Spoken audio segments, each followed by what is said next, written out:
마도통 4회에 일단은 먼저 문제 풀어보시고요. 그리고 해설 강의를 들으시기 바라겠습니다.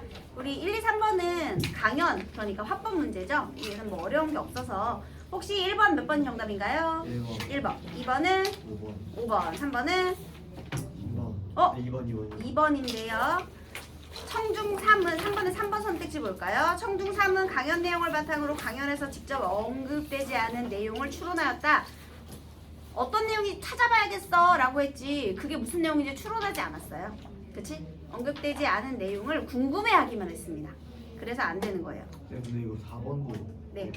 4번은요. 그 의구심이란 단어의 뜻이 뭐죠? 약간 물음표. 믿지 못하는 거예요. 의심하는 거거든요. 의구심이 들었다라는 건 믿지 못한다는 뜻이야. 그런데 청중 1 여기서 알게 되었어. 어떤 행동을 했는지 찾아봐야지 했잖아요. 그럼 믿지 못하고 두려워하지 않죠. 네, 그래서 아닙니다. 네, 의구심이란 아마 단어의 뜻 때문에 이게 몰랐을 수 있는데 네, 그런 뜻이에요. 저기 뒤에 친구 정신 차리십시오. 정신 차리세요. 어휴 깜짝이야. 어이구 미안해라. 어이구 미안해라. 정신 차립시다. 자 그래서 혹시 다른 것도 질문하고 싶은 거 있나요? 선택지 중에? 좋아요. 자 그렇다면 이제 4번 보겠습니다. 4번은요. 문법 요소의 인용 표현에 관련된 건데요. 우리 나중에 이 내신에서 배울 거예요. 문법 요소라는 건 뭐냐면요. 형태소가 모여 단어가 되고 단어가 모여서 문장이 됐어요. 그런데 그 문장이 실제로 발화가 되면 그걸 이제 담화라고 하거든요. 청자와 그 다음에 화자가 이야기를 주고받는 상황에서요. 화자가 자신의 의도를 드러내기 위한 표현 방법을 문법 요소라고 하는 거예요. 문법 요소에는 높임 표현, 시간 표현, 피동사동 표현, 인용 표현 이렇게 있어요. 그 중에서 인용 표현 나와 있습니다. 자, 인용이라는 건 뭐냐? 내 말 속에 다른 사람의 생각이나 글을 끌어서 사용하는 거예요. 끌다 인자야. 끌어와서 사용하는 거야. 직접 끌어오면 직접 인용 표현. 간접적으로 끌어오면 간접 인용 표현이라고 하는데요. 일단 직접 인용은요. 큰 따옴표 그리고 인용격 조사라고 이렇게 붙여줘요. 쉽죠? 이렇게. 근데 간접 인용은요. 저거 떼고 그냥 간접 인용의 조사 고만 붙여주는 거예요. 이렇게. 그래서 직접 인용은요. 화자가 했던 말을 다 끌어올 수 있어요. 다른 사람의 말을 그대로 끌어올 수 있어서요. 표현이 다양한데요. 간접 인용은 이제 내 말 안으로 들어와야 되는 거잖아. 그래서 표현에 제약이 있어요. 적절하게 직접 인용에서 간접 인용으로 고칠 때는요. 여기 나와 있죠. 인용 조사, 그 다음에 인용절의 종결어미, 대명사, 시간 표현, 높임 표현 등등등. 그래서 인용 조사 조절해줘야 되고요. 라고 해서 고로. 그 다음에 인용절의 종결어미. 얘도 적절히 조정해줘야 되고요. 그 다음에 대명사라든지 시간 표현이라든지 높임 표현이라든지 지시 표현이라든지 이런 것들을 적절하게 조절해줘야 된다는 겁니다. 자 그러면 일단 여기 예문 2개 나왔잖아요. 한번 볼까요? 그는 나에게 얘들아 이거 다 직접 인용이잖아. 그치? 당신은 제 책을 보셨습니까? 라고 물었다. 자 그러면 얘를 간접 인용으로 고쳐볼게요. 야 그가 나한테 물어봤어. 그럼 당신은 누구야? 그가 물어본 거잖아. 그때는 당신 누구니? 나지? 그러면 그는 나에게 여기서 내가 이렇게 해도 되고요. 내가 나를 다시 언급하지 않아도 되니까 생략 가능해요, 여러분. 이해되셨나요? 얘는 생략하는 게 좀 더 자연스럽겠지. 근데 굳이 만약에 써야 된다면 내가 라고 할 수 있겠죠. 자, 그 다음에 이제 쟤는 누가 돼요? 그렇지. 그럼 얘를 어떻게 해야 돼? 그는 나에게 앞에서 그가 나왔으니까 자신의 또는 그의 이렇게 해야겠죠. 근데 여기 그가 한 번 나왔잖아. 그러니까 자신의로 바꿔주는 게 조금 더 자연스럽겠죠. 근데 그애라고 해도 틀린 건 아니에요. 그죠? 어쨌든 얘도 바꿔줘야 되죠. 자신의 책을 자 그 다음에 여기에 지금 높임 선어말어미 시가 있죠. 근데 그는 나를 높일 수 있지만 나도 나를 높일 수 있나요? 아니요. 그러면 이거 보셨냐고 해야 돼요, 여러분? 아니, 어떻게 고쳐야 돼? 자신의 책을 어떻게? 보았느냐고 물었다. 여기서 이제 시가 빠졌죠. 그리고 습니까? 느냐? 이건 뭐냐면요. 여러분 우리 종결 표현은요. 우리 당연히 문장의 종류, 평서형, 의문형, 명령, 청유형, 감탄형이 있지만요. 상대 높임의 등급에 따라서 하십시오, 하오, 하게, 해라, 해요, 해체로 나눌 수 있거든요. 다시 하십시오, 하오, 하게, 해라, 그리고 해요체, 해체 이렇게 나눌 수 있어요. 근데 그 모든 등급 표현 중에서 내 간접 인용문 안에서는요. 무조건 뭐만 사용이 가능하냐? 헤라체 종결어미만 사용이 가능해요. 헤라체만 가능해. 헤라체는 뭐냐면은요. 뭐뭐한다. 그 다음에 의문형 같은 경우는 뭐뭐냐 이거밖에 안 되고요. 그다음에 명령형은 라, 청유형은 자밖에 안 돼. 감탄형은 애초에 쓸 수가 없어. 내 느낌 아니니까. 다른 사람의 감탄을 내가 내 문장 안에 끌어올 수 없으니까 간접인용에서는 쓸 수가 없어요. 평사형을 고쳐줘야 돼요. 이해됐나요? 그래서 이렇게 헤라체로만 고쳐야 돼요. 그러니까 예를 들면 여기서 봐봐. 당신은 제 책을 보셨습니까? 내가 자신의 책을 보았느냐고 물었다. 이렇게 고쳐야 되는데 만약에 보셨나요? 만약 이렇게도 쓸 수 있잖아. 제 책을 보셨나요? 그것도 보았느냐고 이거밖에 쓸 수 없어요. 그 다음에 보았소? 했을 때도 보았느냐고 물었다. 이거밖에 안 된다고. 그러니까 종결 표현이 여기서 헤라체로 딱 제한이 돼요. 이해되셨나요? 그래서 이렇게 고쳐야 돼요. 자, 그 다음에 얘도 고쳐볼까요? 나는 어제 그에게. 자, 얘는 어떻게 돼? 여기 그녀는 제3자이기 때문에 그대로 오죠. 그녀는, 자, 여기에 내일이 있네요. 어제 내일이면 언제죠? 오늘이죠. 그치? 그래서 나는 어제 그에게, 그녀는 오늘. 자, 얘 어떻게 고칠 거야? 고쳐봐, 얘들아. 도착. 그렇지 한다고 말했다. 이렇게 이 부분이 오늘로 시간 표현 바뀌었죠? 합니다 대신 한다고 이렇게 이런 것들이 바뀌는 거예요. 이해되셨나요? 자, 그렇다면 4번의 정답은 기억은 인형절의 높임 표현이 바뀐다. 얘들아 이거 상대 높임 표현도 바뀌었고요. 주체 높임 표현도 바뀌었어요. 주체 높임은 사라졌고 원래 이거 하십시오가 가장 높은 상대 높임의 등급이거든요. 근데 상대를 높일 필요가 없죠 이제. 그래서 높임 표현이 둘 다 바뀌었네요. 니은은 인용절의 시간 표현이 바뀐다. 어떤 시간 표현? 내일이 오늘로 바뀌었네요. 그 다음에 기억은 니은과는 달리 대명사가 바뀐다. 여기는 대명사 안 바뀌었고 여기는 대명사가 바뀌었기 때문에 맞는 소리 되겠습니다. 그 다음에 니은은 기억과 달리 종결어미가 바뀐다. 종결어미는 달리가 아니라 모두 바뀌었죠. 그래서 틀렸죠. 이해됐어요? 그 다음 기억, 니은 모두 인용 조사는 바뀌게 되겠습니다. 라고 해서 고로요. 네, 이 문제가 좀 어려웠나요? 네, 잘 맞췄죠? 자, 그 다음에 5번에서 7번 문제는 여러분 자이스토리에서 풀었죠? 이거 자이스토리에서 풀었어. 그지? 해설도 들었지? 선생님 저 이 문제 처음 봐요. 손 들어봐. 5번에서 7번. 야, 너는 내가 이거 니네 강의실에서 해설까지 해줬어, 이 새끼야. 네, 줘요. 그래. 니네 반에서 이거 해설까지 줬잖아. 너 나랑 문학했니? 네. 꿈틀했니? 아, 미안합니다. 미안합니다. 아, 미안합니다. 저반에서 내가 꿈틀 수업했구나. 아, 근데 거기 있었어요. 그래서 여러분들 이건 아마 좀 어려워서 선생님이 해설까지 해주지 않으셨나요? 그죠? 해설해줬을 거야. 이거 만약에 풀고 이해 안 되면 선생님한테 개별적으로 찾아오세요. 이게 좀 어려우니까 꼭 풀어봐야 돼. 근데 이제 들은 친구들이 있어서 자이스토리에서 했기 때문에 우리 모의고사 과제장에서 했기 때문에 요거는 설명 안 하고 넘어가겠습니다. 그치만 모르겠으면 꼭 찾아와서 선생님한테 물어봐야 돼요. 자, 그 다음 8번에서 12번 김소월의 삭주 구성으로 넘어가겠습니다. 그냥 넘어가지 말고 이 문제 꼭 풀어야 돼 얘들아. 이거 되게 중요한 문제야. 동영 과목이. 그래서 이해 안 되면 질문하러 와. 우리 또 꿈틀에서 맨 처음에 김소월의 진달래꽃 아마 배운 적 있을 거예요, 여러분. 그쵸? 그래서 일단 김소월의 삭주 구성.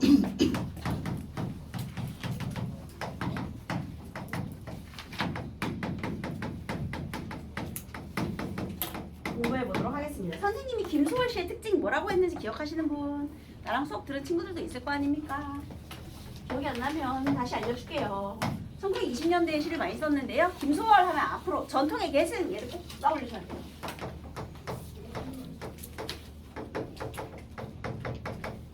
김소월 시인은 전통을 계승했어요. 먼저 형식면에서는 어떤 전통을 계승했느냐? 형식면에서는 사문보의 민요조의 요격. 100% 사문보예요. 김소월 시는 모든 시간. 그 다음 내용면에서는 한의 정서. 특히 이별의 정한 이런 것들. 그래서 얘 이렇게 전통을 계승한 전통시인 또는 민요시인이라고 불리는 김소월 시 한번 보도록 하겠습니다.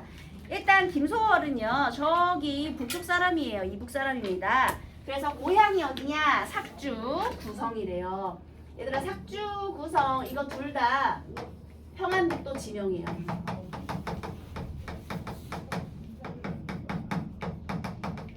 평안북도의 지명인데 동네 이름이야. 그러니까 신곡 금호 이런 뜻이야. 이해됐어? 신곡동 금호동 이렇게.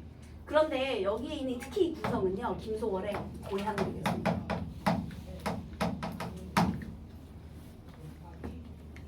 아주 먼 곳이에요. 고향이네요. 한번 볼까요? 물로사흘 배사흘 먼 삼천리 더군다나 걸어넘는 먼 삼천리 삭주구성은 산을 넘는 육천리요. 여러분 어떻게 사문보예요?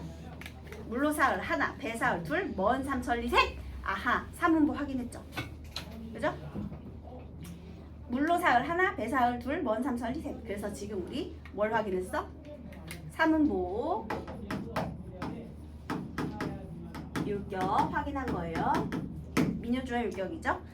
자, 그 다음에 더더구나 걸어남는 먼 삼천리 삭주 구성은 산을 넘는 육천리. 자, 여러분 화자가 여기 있는데요. 지금 화자예요.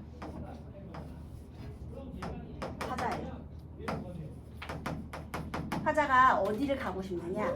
삭주 구성을 떠올리고 있어요. 그런데 저기 삭주 구성은요. 화자하고 얼만큼 떨어져 있다고? 물사흘 삼천리. 얘들아 근데 여러분 우리나라 혹시 애국가 가사 중에요 무궁화 삼천리 화려강산 이런 말 나오죠. 삼천리가 어디부터 어디까지가 삼천리게? 백두부터 한라까지가 삼천리거든요. 우리나라가 삼천리야. 근데 삼천리 자전거가 이제 그만큼 그런 거예요. 그런 자전거예요. 그러니까 전국 방방곡곡을 누빌 수 있는 그런 자전거란 뜻이죠. 삼천리 자전거가요. 어쨌든 백두부터 한라까지 우리나라가 삼천리인데 얘들아 여기서 물로 사흘 갔다가 배로 또 배에서 사흘은 3일이에요. 그렇게 먼 삼천리를 갔어. 그리고 또 산을 넘어서 또 삼천리를 가야 돼. 그래서 삭주구성까지 가는 길은 육천리. 우리나라에 육천리나 떨어진 곳이 있을까요? 말이 안 돼요, 선생님. 왜 그럴까? 이게 물리적인 거리가 아니라 뭐기 때문에? 심리적인 거리 때문에. 그럼 왜 심리적으로 이렇게 고향인데 거리가 멀죠? 지금 무슨 시대예요? 조선이라니 무슨 소리야? 현대시인데 일제강점기예요, 여러분. 1920년대 시인이라니까. 그래서 일제강점기야. 그러니까 고향에 갈 수가 없는 거야. 빼앗긴 고향이니까. 내 마음에 분명 실제로 존재하는 곳이건만 갈 수가 없으니까. 그래서 못 가는 고향이기 때문에, 빼앗긴 고향이기 때문에 얘가 이렇게 표현을 한 거예요.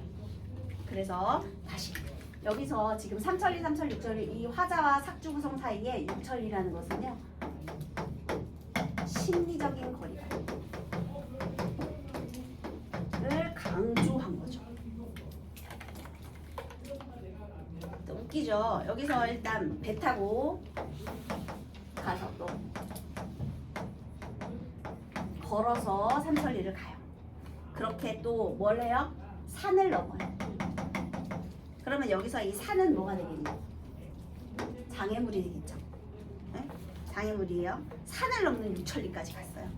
물 맞아 한 빡이 젖은 제비도 가다가 비에 걸려 오노랍니다. 그래서 마치 뭐 같냐면요. 우리 제비도 갔다가 되돌아오는 그런 먼 곳이래요. 그래서 얘도 비, 이것도 장애물이겠죠. 비 맞고 다시 돌아오는 제비처럼. 여러분 이 제비는요 화자가 동일시하는 자연물이에요. 알겠죠? 화자의 처지와 똑같은 거야. 못 가니까.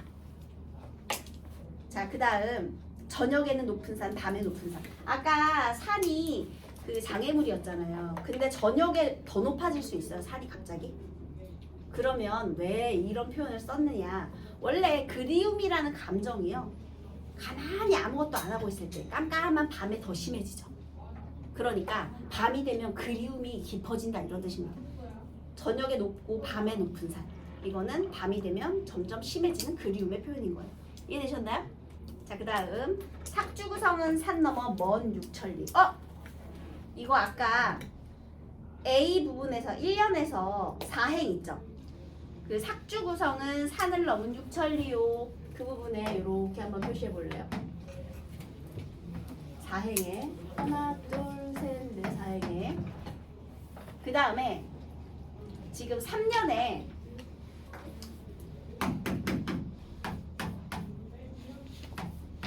우리 3년에 삭주구성은 산 넘어 먼 육천리 여기도 또 이렇게 해보세요. 선생님이 왜 이렇게 묶으라고 할게요?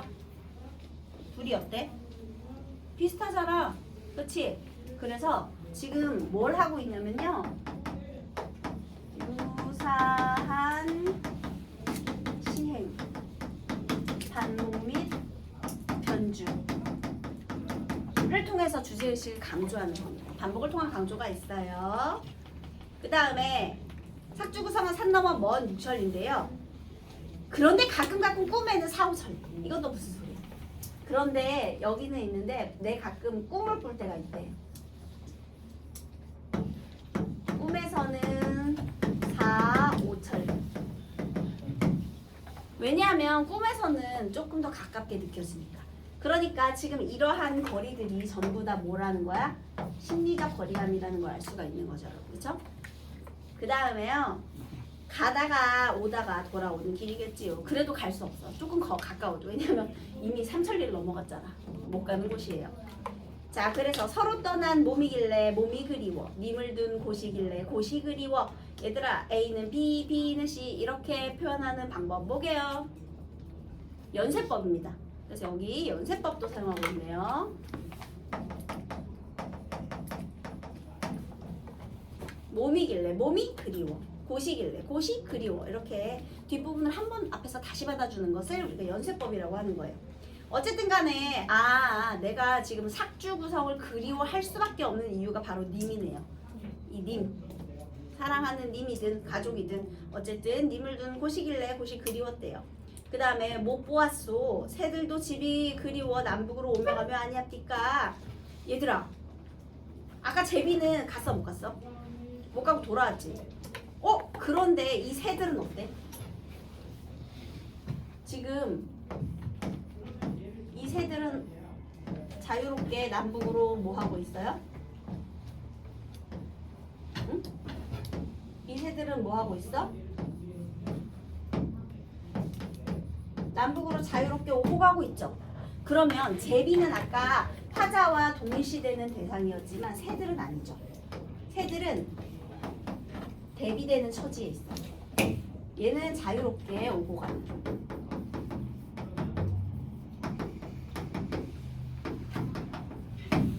왔다리 갔다리 할 수 있는 존재를 말하는 겁니다. 그러니까 되게 중요해요. 여기 제비도 나오고 새도 나오는데 선생님 그 같은 거 아니에요? 다른 겁니다. 얘는 가다가 비 맞고 돌아왔으니까 화자랑 똑같은 처지고요. 못 갔으니까. 얘는 자유롭게 왔다리 갔다리 할 수 있으니까 화자와 대비가 되고 있죠. 그래서요.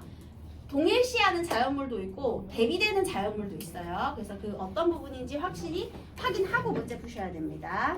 서리법이고요. 그 다음에 들끝에 날아가는 나는 구름은 밤쯤은 어디 바로가 있을 텐고. 역시나 구름도 마찬가지. 구름도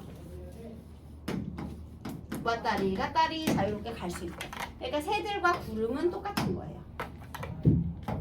자유롭게 왔다리 갔다리 할 수 있는 존재들 되겠습니다. 자, 그 다음에 삭주구성은 산 넘어 먼 육천리. 그 마지막 부분도 또 이렇게 묶어보세요. 또 반복했죠. 거리감을 마지막에 한 번 더 강조하면서 이렇게 반복과 변주가 나와 있어요. 그러면 여기서 주제는 뭐겠니? 고향에 대한 그리움 되겠죠. 그리움의 정서예요. 쉽죠? 이렇게 풀면 되는 거야. 김소월의 시 학주 구성이에요. 자, 그렇게 해서 삼원보의 시를 읽었고요. 이번에는 우리 이성복의 당신.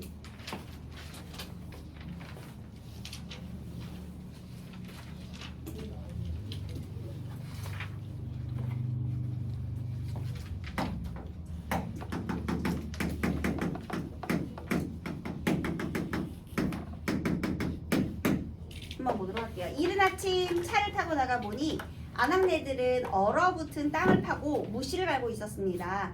그네들의 등에 업힌 아이들은 고개를 떨군 채 잠들어 있었습니다. 남정네들은 어디 갔는지 보이지 않았습니다. 논두렁에 불이 타고 흰 연기가 천지를 둘렀습니다. 자, 여러분, 나는요 지금 차를 타고 지나가면서 봤어요. 그런데 어디를 봤느냐면요, 처음에는 논두렁을 봅니다. 자, 논두렁에 누가 있느냐? 아낙네가 있죠. 자, 이 아낙네들이요 뭘 하고 있느냐면요, 이른 아침에 얼어붙은 땅에서 무씨를 갈고 있대요. 무씨를 심는다는 뜻이에요. 농사를 하고 짓고 있대요. 게다가 심지어요 이 농사를 짓는데요, 등에는 아이를 업고 있대요.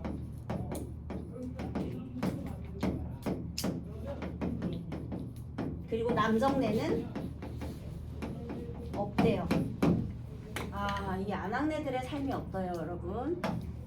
여기 있는 이 단어들 전부 다 남정네도 없는 이런 상황들, 이 아낙네들이 굉장히 힘들게 살고 있다는 걸 알 수가 있죠. 그죠? 그래서 논두렁은요, 이 아낙네들의 힘겨운 삶의 공간이에요.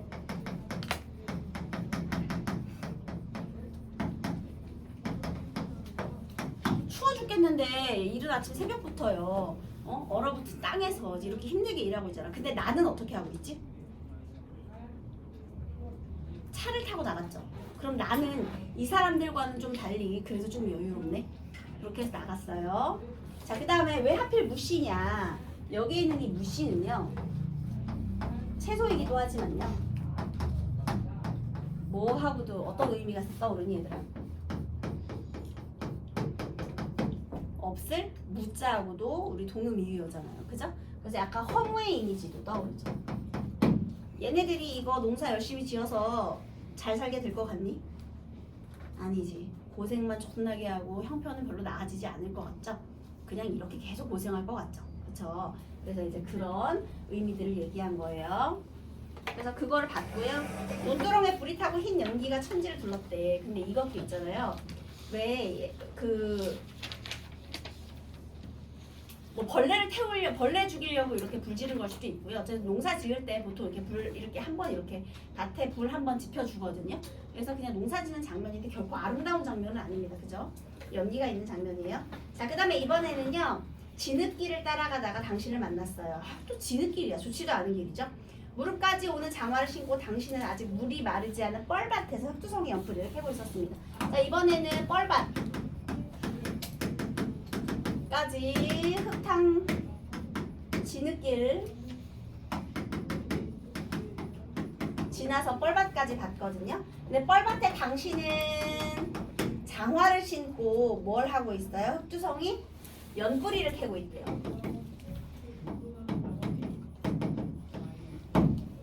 얘들아, 연뿌리 어떻게 생겼니?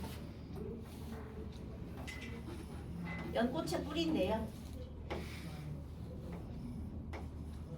너네 연근 좋아하냐?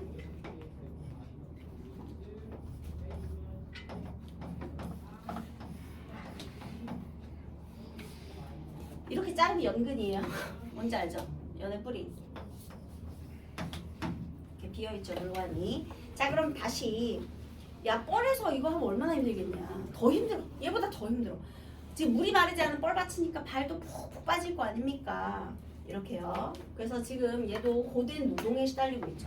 여기도 또 똑같아요. 고된 노동의 공간. 똑같은 거야.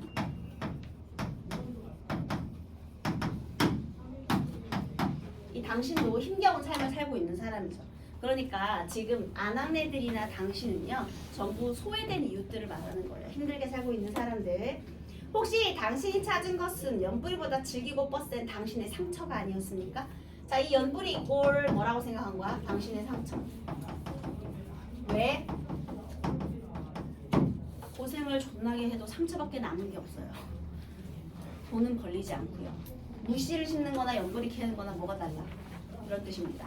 그래서요. 삽에 찍힌 면풀이의 동체에서 독달한 물반 구멍을 통해 사라진 것은 도로뿐인 한 생애가 아니었습니까? 이 도로뿐인 한 생애라는 거죠.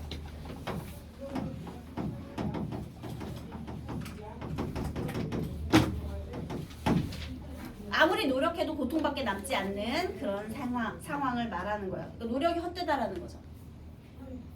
목청을 다해 불러도 그래서 내가 또 차를 타고 가다가 여기서 자 목청을 다해 불러봤어요. 왜 목청을 다해서 불렀을까요? 그거 하지마, 그거 해봤자 소용없어, 위로하고 싶어서 부른 거거든요. 다시 여기서 목청을 다해 부른다라는 행위는요 하자의 위로 행위예요. 하지만 당신은 삽을 찍어 얼어붙은 옆구리를 캐고 있었습니다. 삶이 나아지지 않죠. 내가 위로해주고 연민해준다고 해서 뭐 얘가 연필을 안 캐야 되는 건 아니니까요.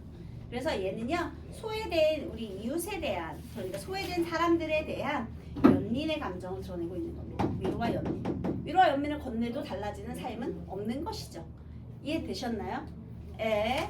자, 그 다음에요. 우리 한민복에 길에 열매집을 매단 골목길이요 이렇게 있거든요. 얘는 수필인데요.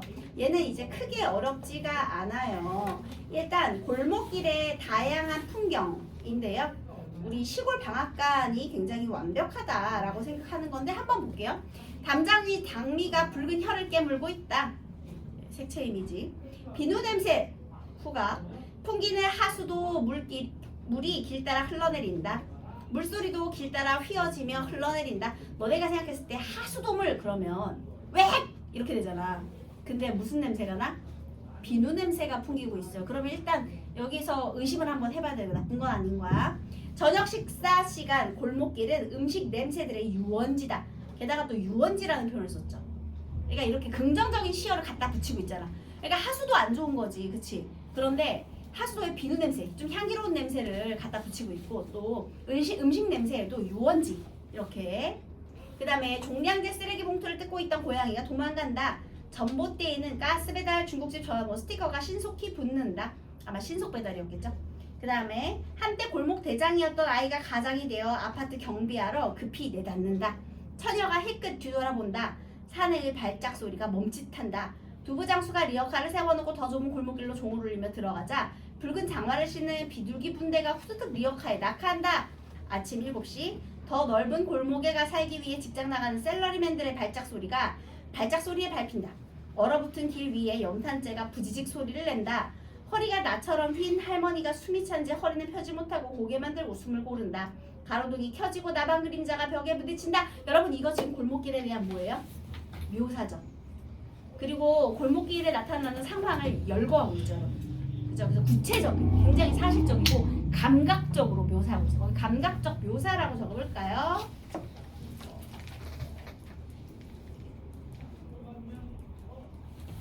건축가 이일훈 선생님의 강의를 들은 적이 있다. 강의 중 슬라이드를 보는 시간이 있었다. 그 건축물에서 현대 최첨단 건축물까지 다양한 건축물 설명을 듣는 도중 느닷없이 한적한 곳에 덩그러니 서 있는 시골 방앗간 풍경이 떴다. 이 선생은 잠깐 사이를 두더니 말을 이었다. 나는 이 방앗간을 보는 순간 눈시울이 뜨거워지고 눈물이 났습니다. 완벽한 건축물을 만났기 때문이죠. 자, 여러분 시골 방앗간 동그라미 하세요. 완벽한 건축물 또 줄치시고요. 장식이라고는 아무것도 없이 양철 지붕만 올려놓았지만 여기 어디 버릴 게 있습니까? 부족한 게 있습니까? 가슴이 찡했다. 나도 어느 골목길에선가 그 비슷한 느낌을 받아보았기에 더 그랬을 것이다. 변을 보고 있는 화장실이 달팽이만한 초인종 달린 대문이 양쪽으로 있다 있었다. 이 골목은 담장이 없어 길이 담장이구나. 길이 담장이 될 수 있다니 이렇게 평화롭고 완벽한 담장이 어디 있겠는가? 이렇게 완벽한 담장을 가진 골목길에서 사람들이 살아가고 있다니 불신의 산물로 세워지는 담장과 함께 살아가는 똑같은 인간이라는 믿음으로 세운 이 길 담장과의 어마어마한 차이 이해되시나요? 이해되셨어요? 이 사람이 골목길이 왜 따뜻하고 완벽하다고 느낀 거예요? 뭐가 있어서? 경제적인 부는 없지. 근데 다만 우리 현대 사회에 없는 이것이 있어요. 뭐가 있죠? 여기 본문에서 글씨 두 글자 찾아봐.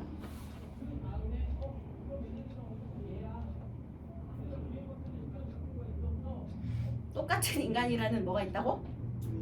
그래, 믿음이 있으니까 담장이 없어도 되는 거라는 거지. 예를 들면 담장은 외부와 차단하기 위한 용도잖아요. 담을 높이 세우면 높이 세울수록 불신이라는 거잖아. 그런데 이 골목길은 사실은 그 공간이 없어서 못 지은 거야. 여기에 왜 범죄가 없겠냐. 근데 그걸 어떻게 해석한 거야? 이 한민복이라는 사람은요, 이 똑같은 인간이라는 믿음이 있다라는 거죠.